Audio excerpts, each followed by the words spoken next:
Alright, so we're going to touch on theatre columns really quickly because it's something I've been meaning to cover for a few weeks in our actual trainings, but we haven't had a chance to cover yet. So for the purposes of this map is accurate. Infantry objective is where the infantry wants to go to, so we've set up primary LZ castle. You'll notice straight away this LZ is completely shit and we should never set up an LZ like that. But, you know, sometimes they don't want to walk and there's not much we can do. And then we've got an alternate LZ. We should always have an alternate LZ planned. Sometimes you don't, you might have to call it on the fly. Make do with what you got. So, at the start, Cirta, the town here, is contested, so that's enemies, all in there. Keep in mind, this is completely hostile area. Everything west of the red line is hostile, so we don't know what's in here. There's a way that we should be doing this, and there's the way that we are doing it. The way that we are doing it is that the entire theatre column has been flying in, attempting to land at the LZ. Wolfpacks go to set down at the LZ, and the moment they start losing altitude, the manpad sites in the town wake up, and they start firing manpads at the warhorses trying to land. The warhorses have no speed, and there's little they can do. They're like descending, trying to hit an LZ, popping flares. They're not increasing their flare net, the area of their flare dispersion, so they're not increasing the size of the tracking area, and they're getting minced because of it. How should we be doing this? So with a theatre column, you have two AH1s, which will be triangles, and then however many escort aircraft, 100 meter spacing here and here, sorry, altitude spacing, and then, you know, 100 meters or so between each aircraft, however tight you need it to be. Again, we have documents that say it should be this. I disagree. It's whatever you need on the fly. That's how you should be doing it. So the bad habits we've been getting into are we fly this entire theatre column in, and the AH1 might push from about here, and, you know, it might pop up here, have a little look-see. Nothing's happening, but this back end of the theatre, so the two warhorses and the rear UH1 are still coming in. This lead one's just gone bust, or it's broken off early and tried to clear an LZ.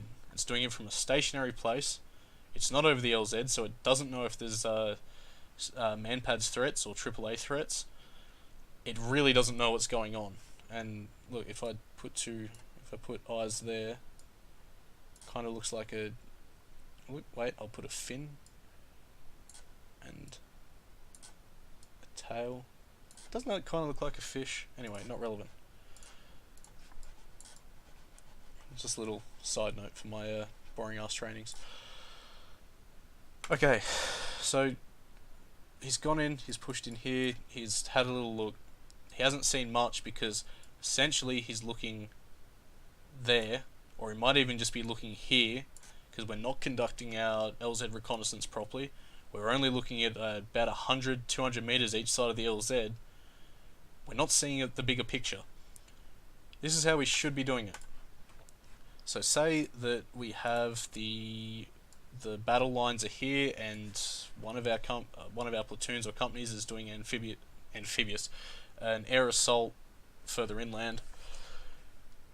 We should be holding the Wolfpacks somewhere east of, or the warhorses somewhere east of this line. And it's up to the flight lead for that flight to let them know that they're not coming in until you say they are. Keep the rear AH1 with the Wolfpacks, or the warhorses I should say, just general security. They should start orbiting in a nice wide orbit, maybe even a bit further away from that line.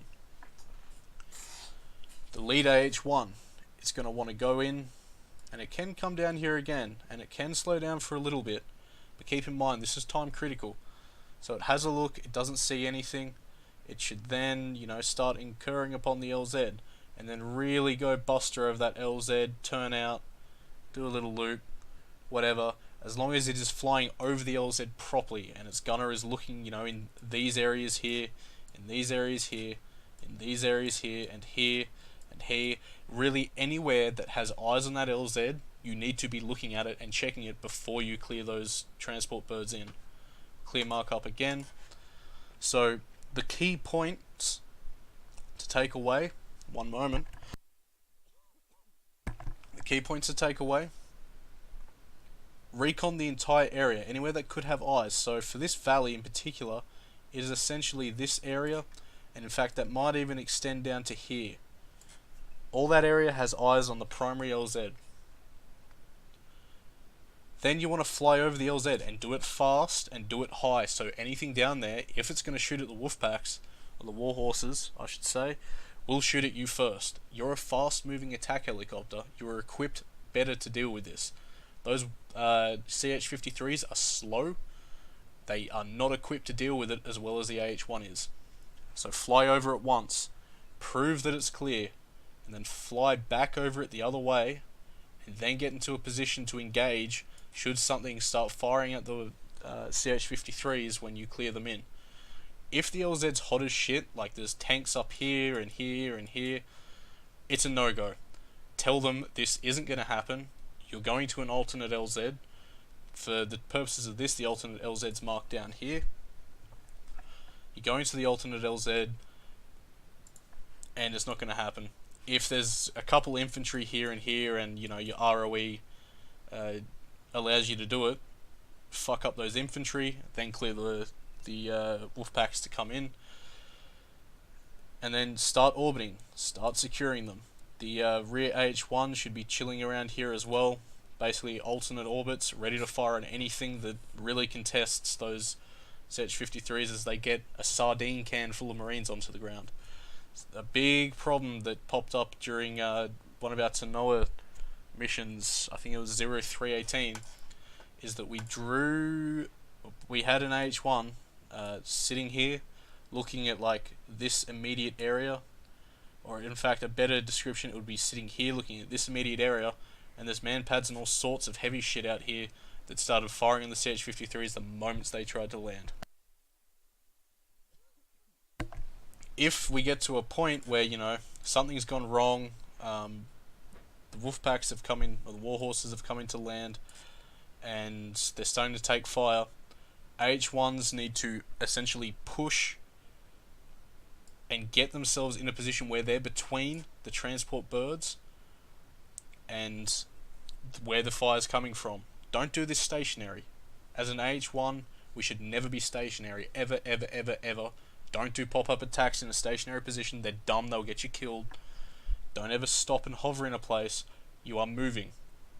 So, you know, come in here and start, you know, flying around in these patterns, essentially distracting the AAA, or the anti-air fire, so those birds full of Marines, and essentially the entire task force, can get on the ground.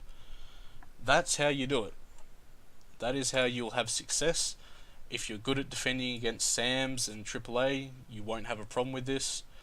One final thing that you can take away from it is the lead bird that goes in generally goes in a little bit lower. It's down there running in a interception for anything that wants to fire, and then the rear bird in that escort should be up higher, like 1,000 meters above the ground, ready to fire on anything that contests Wolfpack, and ready to defend this other AH-1 should it take fire trying to defend Wolfpack. Warhorse, sorry. That's the way we do it. Any questions, hit me up, I'll explain to you what I mean, and look forward to the coming few weeks where we will be retouching on how to do these escorts.